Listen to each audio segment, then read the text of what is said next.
We live in an overcaffeinated society surrounded by the cash cow that is coffee. Coffee is everywhere. You wake up to a coffee pot in your household, but not too many people have time for that running out of the door to classes. So as the coffee lovers we are, we head out to one of the countless locations around us that sell just the right cup of coffee. The coffee world revolves itself around Starbucks, with a few other companies filling the rest of our needs. While the coffee itself may not have any impact on our environment, that clear white cup holding in that liquid has a completely different story. Most of these coffee cups come from a non-biodegradable product that are all part of that plastic family we've all heard about. Even those paper cups the big time companies try to fool you with, such as Starbucks, are still lined with a thin plastic coating on the inside.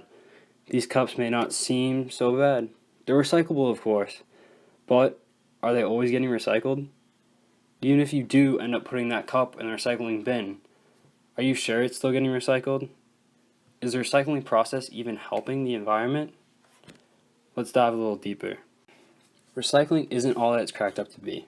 Now, I'm not telling you to take that coffee cup and throw it in the trash. Landfills are the worst place for that coffee cup.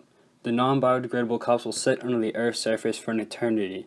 But is recycling really that much better? Yes, but it's not as clean as a process as you may believe. The plastic most coffee cups are made out of is often not abundant enough for a recycling processing plant to even recycle them. In order to recycle a coffee cup, it first needs to be cleaned to remove all coffee residue. This process alone is so expensive that most municipal recycling facilities cannot even afford to do it. So instead, the cups are sent to a landfill. If a facility is able to wash the cups, then they are put through the recycling process. But these plastics aren't as a perfect loop as those beloved green arrows make you believe. The recycling process takes a lot of heat and energy to run, and even during these processes, still there's a lot of toxic emissions released into the air. The recycling loop is also not a full loop.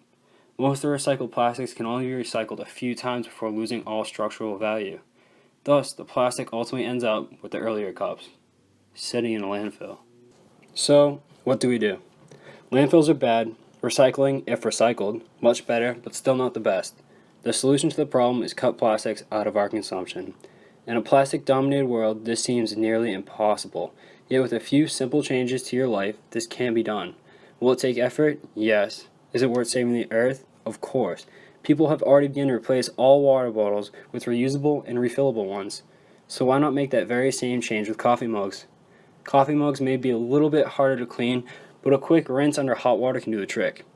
A gentle wash with soap here and there may be necessary to satisfy your cleanliness, but even still, the amount of effort to do such is minimal.